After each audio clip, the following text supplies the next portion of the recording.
এই দুনিয়ার জমিনের মধ্যে ভাই আমরা দুনিয়ার জমিনের মধ্যে আমরা কত টাকার মালিক ভাই একটু চিন্তা ভাবনা করে দেখো। হয়তো বেশিরভাগ ধনী থাকলে 1 কোটি টাকার মালিক হতে পারে। এই দুনিয়ার জমিনের মধ্যে যে স্বয়ং আল্লাহ দাবি করেছে এমন ব্যক্তি এই দুনিয়ার জমিনে ছিল। দুনিয়ার জমিনের মধ্যে ভাই যে নিজেকে ভগবান বলে দাবি করতো, আল্লাহ বলে দাবি করতো, আমার আল্লাহ তাকে সার দেয় নাই, সার দেয় নাই। দুনিয়ার মধ্যে তাকে হস্ত করে দুনিয়ার মধ্যে থেকে মিটিয়ে দিয়েছে।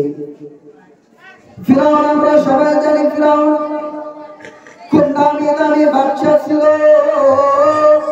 দুনিয়ার জমিনের মধ্যে নিজেকে মহা বড় পণ্ডিত দাবি করতো। নিজে জান্নাত দুনিয়ার মধ্যে তৈরি করেছে, কিন্তু সেই জান্নাতে তার এমন কোন শ্রোতা নাই একটা দিনের জন্য জান্নাতে ছিল। আল্লাহ পাক দিয়েছে ফিরাউনকে, ওই ফিরাউন তাকে ধন দিলাম, মাল দিলাম, অর্থ দিলাম, সম্পদ দিলাম, তুই নিজেকে খোদা দাবি করলি, আমি আল্লাহর সাথে শিরিক করলি।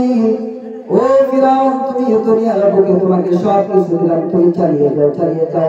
আমি তোমাকে যেই দিন পাকড়াও করবো সেই সকল থেকে তুমি কখনো বাঁচতে পারবে না। অনেক বছর হয়ে গেছে, শত শত বছর হয়ে গেছে, ফিরাউনের লাশ দুনিয়ার জমিনের মধ্যে এখন পর্যন্ত প্লাস্টিকের মধ্যে খাঁচার মধ্যে ভরে রেখেছি। ইতিহাসের মধ্যে সাক্ষী হয়ে আছে, সেই লাশটা দেখে কিছু কিছু মানুষ দুনিয়ার জমিন থেকে শিক্ষা নেয়। আল্লাহ পাক সবাইকে ছাড় দেয়, ছেড়ে দেয় না।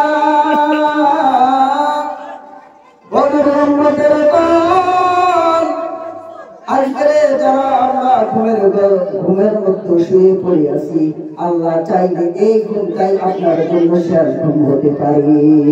ঠিক না? আমরা হয়তো ভাবি না ভাই, চিন্তা ভাবনা করি না, ছেড়ে দিয়েছি সবকিছু, টাকার ক্ষমতা, পয়সার ক্ষমতা, পাওয়ারের ক্ষমতা, সমস্ত কিছু ক্ষমতা দিয়ে নিজেকে বড় পণ্ডিত মনে করি। আল্লাহ পাক কোরআনের মধ্যে বলেছেন, কুল্লু নাফসিন যায়িকাতুল মাউত। দুনিয়ার মধ্যে সমস্ত প্রাণীর কোনো না কোনোদিন মরণের মজা চাটতেই হবে, চাটতেই হবে, বাধ্যতামূলক। আপনি যদি ইচ্ছা করেন নিজের পেটের মধ্যে, আপনি যদি ইচ্ছা করেন দিনের মধ্যে এখন 3 বার খানা আপনি চান, আপনি যদি ইচ্ছা করেন আপনি না খেয়ে 3 দিন 3 রাত অনেকদিন থাকতে পারবেন। কিন্তু আল্লাহ পাক কোরআনের মধ্যে বলেছেন, দুনিয়ার জমিনের মধ্যে যত প্রাণী আমি সৃষ্টি করেছি, সমস্ত প্রাণীর কোনো না কোনো দিন আমার কাছে আসতে হবে, আসতে হবে, সেখান থেকে পালানোর কোনো জায়গা নাই। আমরা যারা এখন ঘুমের মধ্যে আছি ভাই, হয়তো এই মাইকের আওয়াজটা আপনাদের কানে পৌঁছাইতেছে, কিন্তু এমনও হতে পারে আল্লাহ পাক হয়তো আপনাকে এখন পর্যন্ত আল্লাহর রাস্তায় আসার জন্য কবুল করেন নাই। আর আমরা যারা মাহফিলে বসে আছি, আল্লাহ পাক আমার বলার উদ্দেশ্য একটা, যদি আমরা ঘরের মধ্যে বসে বসে যদি আমরা হিদায়াত প্রাপ্ত হতাম, তাহলে ফিরাউন দুনিয়ার মধ্যে ছিল, ফিরাউন হিদায়াত পেতে পেত না। আল্লাহ পাকের কাছে হিদায়াত চাইতে হবে, হিদায়াতের রাস্তার মধ্যে পাগলের মতো ঘুম ঘুম করে ঘুরতে হবে। তারপরে যদি আল্লাহ আপনাকে হিদায়াত দেয়, তাহলে আল্লাহর জন্য আপনার কোরবানি করে দেবে আমার আল্লাহ।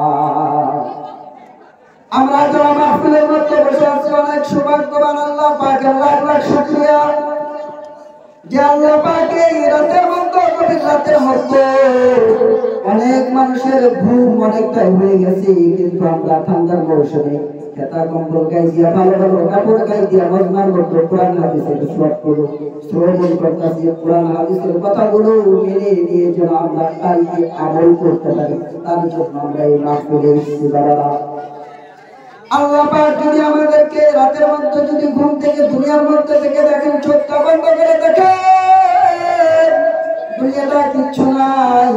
আপনি যদি এখন মারা যান, কাল সকাল 8টা 10টায় জানাজা হবে, আপনার জন্য মসজিদে মাইকের মধ্যে এলান হবে, অমুক আর দুনিয়ার জমিনের মধ্যে নাই। অমুকের নামটা পর্যন্ত থাকবে না। আর 10টায় আপনার জন্য লাশের গোসল দেবে, পানি গরম করবে আপনার জন্য। কয়েকজন ব্যক্তি কবরস্থানে গিয়ে সামান্য 3.5 ঘর একটা ছোট্ট করে ঘর রাখা হবে। আপনার করছিলেন দুনিয়ার জমিনের মতো এসি রুম ছাড়া ঘুমাতেন না, ছাড়া ঘুমাতেন না। এত কম্বল, এত বালিশ, কিচ্ছু থাকবে না। সমস্ত কিছু করার পরে আপনাকে দৌড়ে নিয়ে যাবে আপনার আত্মীয় স্বজন।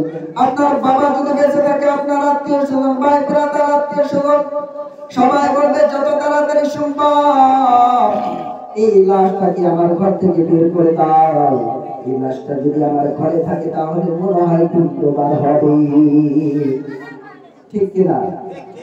আপনি যদি মারা যান, আপনার উপরে দেখেন দুনিয়ার জীবিত মানুষগুলো, আমরা মানুষগুলো কেমন হিংসুক মানুষ। মানুষ মারা যাওয়ার পরে 12 ঘন্টা তাকে দুনিয়ার জমিনে রাখে না। যত তাড়াতাড়ি সম্ভব তাকে কবরস্থানে গিয়ে দাফন কাফন করে দিয়ে, শেষ করে দিয়ে, মানে আমার অস্তিত্ব মিটিয়ে দেয় ভাই। তার জন্য আর কোনো মায়া লাগে না, তার জন্য আর কোনো কিচ্ছু হয় না। কিন্তু ভাই যে কবরের মধ্যে ঘুমায়, তার সে যদি দুনিয়ার জমিনের মধ্যে তার আখিরাতটা যদি ভালো করে নিয়ে যায়, তবেই তার কবরটা জান্নাতে পরিণত হবে। সবাই বলুন সুবহানাল্লাহ।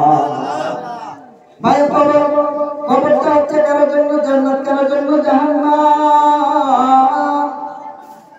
জাহান্নাম কাদের জন্য? দুনিয়ার মধ্যে যদি আপনার খারাপ কাজ করে যান, আপনি মরতে পেরে কবরটা আপনার জন্য ভয়ঙ্কর। আযাবের জন্য দুই পাশের মাটিগুলো চাপা দিয়ে আপনাকে হাড় দিয়ে ভেঙে দেবে। আর যদি দুনিয়ার জমিনের মধ্যে নেক আমল করে থাকেন, আল্লাহ পাকের ইবাদত করে থাকেন, আল্লাহ পাকের ইবাদত করে থাকেন, আপনি মরতে দেরি আপনার কবর আপনার জন্য জান্নাত হতে দেরি নাই। সবাই বলুন সুবহানাল্লাহ। এই 60-65 জীবনের মধ্যে ভাই আমরা আখিরাত ভুলে গেছি। আল্লাহ পাক কোরআনের মধ্যে বলেছে, মিনকুম মান ইউরিদু দুনিয়া ওয়া মিনকুম মান ইউরিদুল আখিরাহ। আল্লাহ পাক বলেছেন, দুনিয়ার মধ্যে কিছুগুলো মানুষ দুনিয়ার ব্যস্ত হয়ে পড়ে আছে, আর কিছুগুলো মানুষ আমি দুনিয়ার মধ্য থেকে বেঁচে থেকে আমি আল্লাহর নৈকট্য লাভ করতে চাই। এমন লোক আছে না নাই? দুনিয়ার মধ্যে যদি ইমানদার না থাকতো, দুনিয়া আল্লাহ পাক মুহূর্তে ধ্বংস করে দিত। এই দুনিয়া ধ্বংস করে না, অনেকগুলো কারণ দুনিয়ার জমিনে লুকিয়ে আছে। আল্লাহ পাক বলেছেন, দুনিয়ার জমিনের মধ্যে তোমাকে ছাড় দিয়েছি, ছেড়ে দিয়েছি, তুমি মন চাই জিন্দেগি করো। কিন্তু আমি আল্লাহ যে জাহান্নাম একটা রেখেছি, ওই জাহান্নাম গরু ছাগলের জন্য রাখি নাই। আর জাহান্নামটা কাদের জন্য? আল্লাহ পাক বলেছেন, ওই জাহান্নাম একটা ভয়ানক একটা জায়গা রেখেছি, ওই জায়গার মধ্যে